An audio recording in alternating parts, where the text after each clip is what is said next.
Ciao ragazzi, come va? Io sono Emakotov, ben ritrovati in questo nuovo spazio. Allora, vi siete rilassati, avete mangiato a dovere? Ne avevamo proprio bisogno. Io infatti non mi sono sottratto a questo rituale, mi sento in qualche modo più imbolsito del solito. Questo per quanto riguarda l'aspetto fisico. Quello psichico, sì, è sempre il solito, voi direte, no? In base ai video che faccio, avete ragione, però insomma cerchiamo di mantenere una sorta di ottimismo, anche non solo di cialtroneria, che ci sta sempre bene in questo contesto. Comunque cercherò in questo nuovo anno di portare nuovi contenuti, nuovi argomenti sulla mia pagina YouTube, questo in base anche all'interazione con voi. Se volete in qualche modo lasciare traccia del vostro passaggio sotto nella sezione commenti, quindi se è la prima volta che vi imbattete in un mio video fatemelo sapere, datemi una vostra opinione nella sezione commenti, così in qualche modo potremo interagire anche in base ai vostri interessi. Qui si parla sempre di cinema asiatico, quindi anche quest'anno parleremo sempre di argomenti relativi a questo tipo di cinema che ruotano intorno a questa grande industria, quella del passato, quella moderna, ma sempre nell'action asiatico. Quindi banda alle ciance e vediamo l'argomento di oggi. Con l'inizio del nuovo anno torno a parlarvi del cinema di Hong Kong. È inutile nascondervelo, tra le cinematografie orientali è probabilmente quella che con gli anni mi ha sempre affascinato maggiormente. E lo faccio parlandovi di un regista che ha realizzato uno dei miei film preferiti. Quale modo migliore di iniziare il 2021 con uno sguardo pessimista e senza speranza come quello di questo regista? Uno dei registi più influenti della nuova ondata di rinnovamento che negli anni '80 lanciò Hong Kong tra le cinematografie più interessanti di sempre. Sto parlando di Ringo Lam. Nato nel 1955 durante la frequentazione di una scuola di recitazione, Lam capisce ben presto che preferirebbe stare dietro la macchina da presa e non davanti. Si trasferisce quindi in Canada per studiare cinema e torna in patria nel 1983 per girare il suo primo film importante, Ace Go Plays 4, il quarto capitolo di una saga action comica iniziata con la regia di Eric Tsang, che ha diretto i primi due film, continuata con Choi Ark per il terzo, per poi venire affidato il quarto film proprio a Ringo Lam. Grazie al successo di questo film, nel 1987 Lam ha la possibilità di dirigere uno dei suoi film più iconici, che darà via ad una sorta di trilogia ipotetica sulla società di Hong Kong, City on Fire.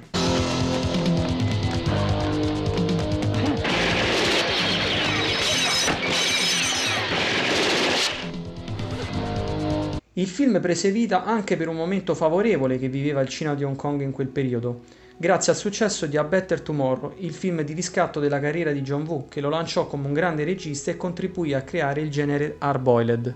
Lam condivide alcune influenze dello sguardo di John Woo nei confronti di alcuni personaggi, la violenza esplicita, anche se il primo è più cinematografica in stile Sam Peckinpah, quella di Lam è più cruda e realistica, quasi con uno stile documentaristico, e in alcune dinamiche delle storie di gangster. Ma il pessimismo, la decadenza e la fatica umana di alcuni personaggi nel farsi accettare dalla società sono tutte peculiarità di Ringo Lam. Con City on Fire il noir di Hong Kong prende forma al suo meglio. L'interprete principale è un carismatico Chow Yun-fat che solo un anno prima aveva raggiunto il massimo della fama proprio con quel film di John Woo, A Better Tomorrow. Il film descrive la parabola discendente del poliziotto Ko Cho, interpretato da Chow Yun-fat, intento ad infiltrarsi in una banda di rapinatori. Maltrattato e disprezzato dai suoi colleghi, che non lo considerano un suo pari, guardato con ostilità e messo continuamente alla prova dai criminali, Ko Cho vedrà la sua vita privata sgretolarsi lentamente. Solo la sua stravaganza e il suo essere ironico gli permetteranno di proseguire per la sua strada, instaurando anche una sorta di fratellanza con uno dei rapinatori interpretato da Danny Lee. La storia, che segue chiaramente la tradizione di Hong Kong e lo sguardo pessimista dell'autore, non potrà avere un finale positivo. Conosciuto soprattutto per essere uno dei film che ha ispirato Tarantino per il suo film Le Iene, City on Fire è molto più di quello che sembra. L'approccio estetico è quasi documentaristico, grazie anche agli espedienti tecnici come le tante riprese con la telecamera a spalla e che diventeranno una cifra stilistica del regista. City on Fire è l'emblema del noir poliziesco di Hong Kong di quegli anni, e pochi sono i film che descrivono in maniera così emotiva e priva di didascalismi lo spaesamento e la perdita di identità. City on Fire riprende l'espediente dell'altrettanto crudo e realistico film di Alex Cheung, Man on the Brink, del 1981.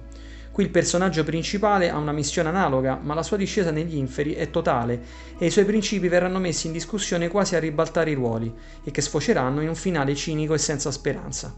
Nel film di Lam invece c'è spazio per la fratellanza e l'amicizia che si instaura anche tra fazioni opposte.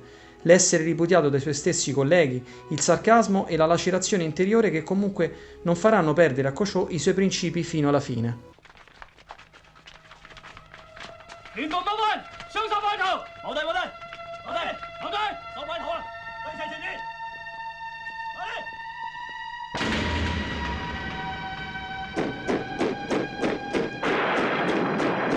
Quasi nello stesso periodo, sempre nel 1987, Lam continua a narrare dello spaesamento umano, ma lo fa descrivendo le carceri con Prison on Fire.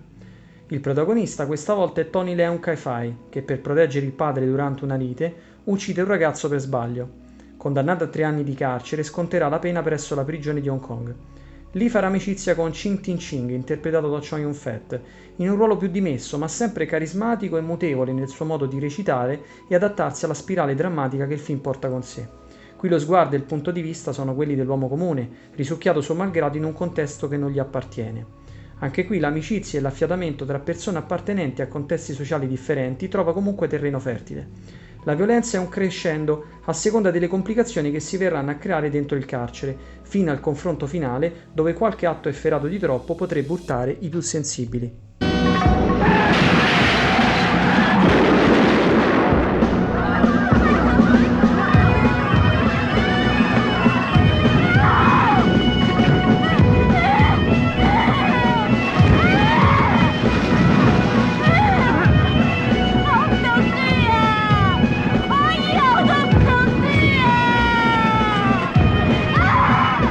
L'ipotetica conclusione della trilogia di Fuoco potrebbe essere questo non proprio comune School on Fire, uno sguardo pessimista con pochissime punte di positività in un contesto particolare che è quello delle scuole di Hong Kong.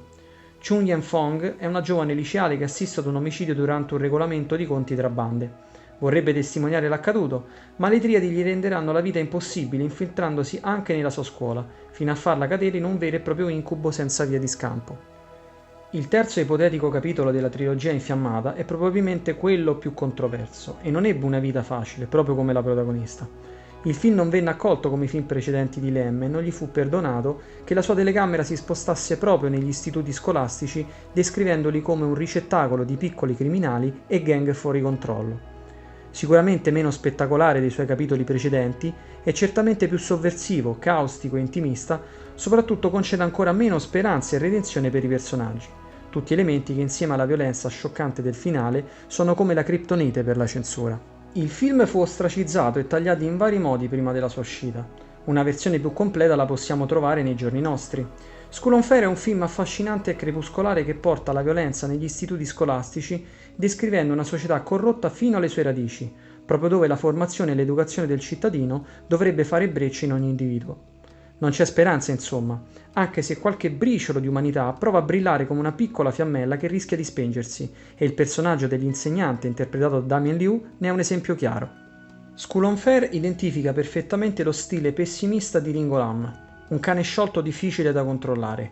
Questo probabilmente ha contribuito a creargli nel tempo qualche difficoltà in più con i produttori, i critici e con la censura.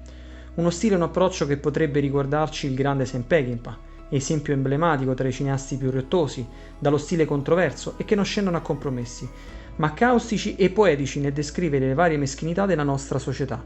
Ringo Lam purtroppo ci ha lasciato prematuramente nel 2018, questo vuole essere un sentito omaggio da parte di un appassionato verso un grande cineasta che ha contribuito ancora di più a far accrescere la mia passione verso il cinema asiatico e soprattutto verso l'industria di Hong Kong. Quindi grazie di aver seguito il video fino a questo punto. Se vi va di recuperare la trilogia di Ringo Lam, purtroppo in Italia sono inediti, ma come poteva essere altrimenti? È incredibile come dopo diversi anni non sia stato editato almeno City on Fire, che è un titolo seminale. Comunque, se avete un po' di dimestichezza con l'inglese, potete affacciarvi sul mercato estero per recuperare DVD, Blu-ray con i sottotitoli in inglese, oppure se siete a zero, vi consiglio di fare un salto sul portale italiano asiaworld.it, dove da anni ragazzi altruisti appassionati traducono i sottotitoli dall'inglese all'italiano dei più grandi titoli del cinema asiatico, giapponese, Hong Kong, eccetera, eccetera. Quindi noi ci rivediamo sempre qui per un nuovo video. Se nel frattempo volete scrivermi qualcosa contattarvi, potete farlo nella sezione commenti qui in basso al video, o altrimenti potete anche seguirmi su Instagram con il nome Makotov e trovate sempre anche il link in descrizione del video per quanto riguarda appunto il profilo Instagram. Noi ci rivediamo alla prossima, ciao ragazzi!